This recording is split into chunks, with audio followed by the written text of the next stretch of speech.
Bienvenue dans ce premier épisode de Miettes et Bribes. Miettes et Bribes, c'est quoi? C'est une série de vidéos plus courtes que celles que je fais d'habitude. C'est une vidéo pédagogique, ça s'adresse avant tout à mes étudiants d'échange, des étudiants qui ne sont pas francophones, des étudiants allophones, comme on dit parfois. Je vous salue, j'espère que ça va. Il y en a un certain nombre qui sont rentrés dans leur pays et j'espère que tout le monde va traverser cette crise du coronavirus indemne.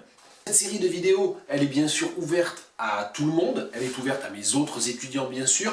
Je vais surtout parler de langue française, mais je ferai systématiquement des passerelles avec l'anglais. Donc ça peut être aussi intéressant pour les étudiants de Tours qui étudient principalement l'anglais. Et puis si vous voulez partager ça plus largement, eh bien n'hésitez pas.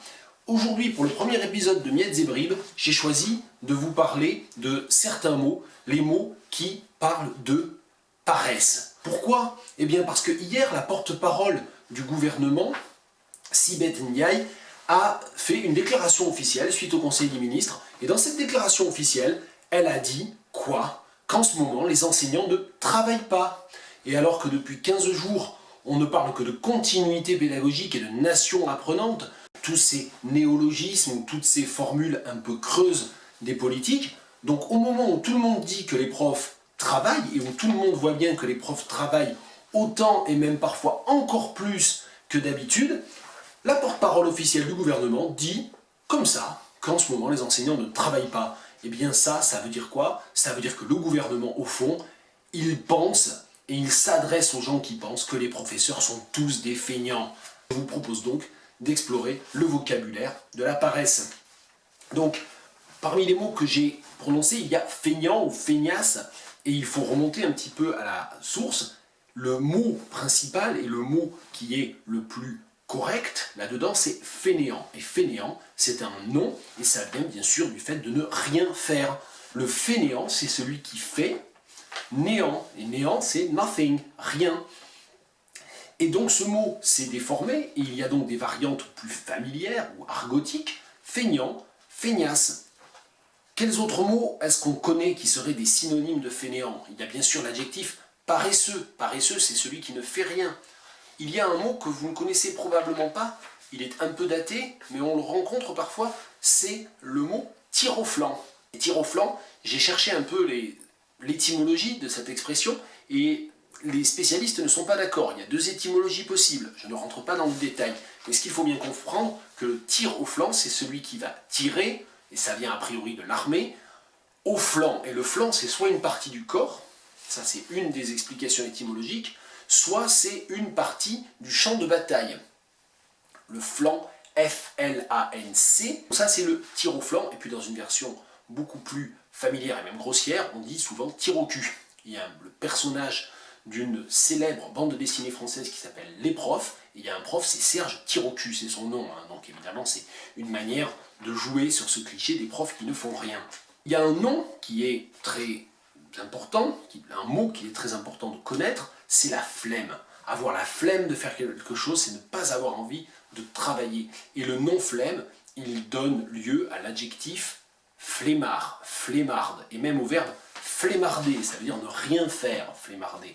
Dans un registre beaucoup plus soutenu, paresser, ne rien faire.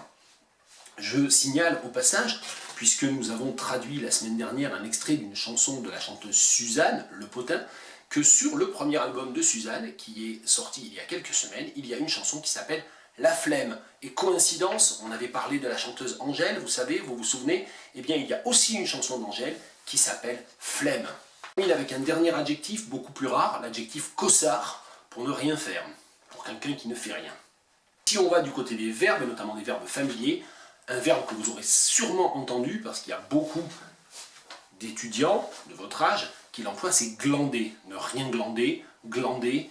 Et ce qui est intéressant en fait, c'est que ça veut dire la même chose. Si on ne glande rien, c'est très familier, ça veut dire si on ne fait rien, eh bien on peut dire en même temps qu'on glande. Donc glander et ne rien glander, ça veut dire la même chose. L'affirmatif et le négatif veulent dire exactement la même chose. Donc j'ai cité Angèle et Suzanne, je mets tous les liens en dessous dans la vidéo, mais je mets aussi le lien vers un sonnet de Baudelaire, le Mauvais Moine, le dernier tercet, les 3 derniers vers de ce sonnet de Baudelaire, eh bien, il y a dedans, quel mot, vous allez bien voir. Ô moine fainéant, quand saurais-je donc faire du spectacle vivant de ma triste misère, le travail de mes mains et l'amour de mes yeux. Croire ici Ben Gay qui parle aux enseignants, mais en fait quand même pas, hein, parce qu'elle parle moins bien que ça. En anglais, comment est-ce qu'on dit ça? Toutes ces notions, être feignant, paresser, ne rien faire, comment on dit? Les adjectifs, allez, j'en ai gardé 2. Lazy, bien sûr.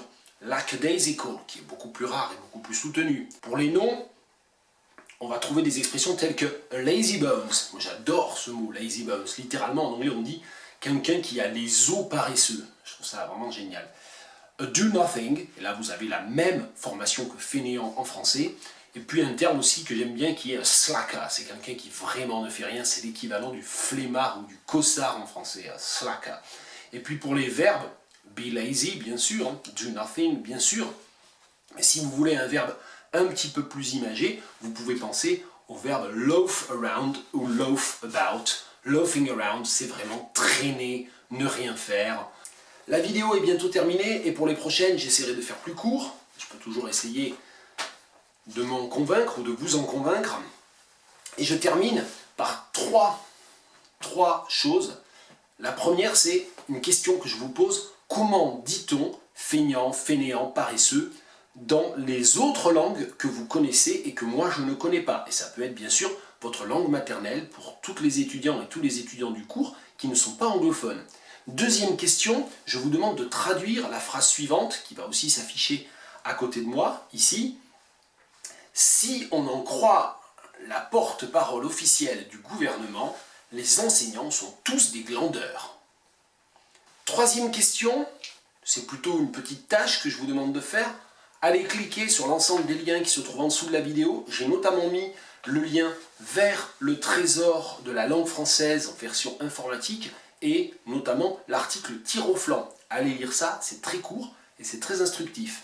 J'en termine en vous souhaitant toujours à toutes et tous la meilleure santé possible. Continuez à ne rien faire, comme le dit Sibeth Ndiaye, c'est-à-dire continuer à travailler comme des malades, comme moi aussi, comme tout le monde ici. Abonnez-vous à la chaîne. Stay tuned.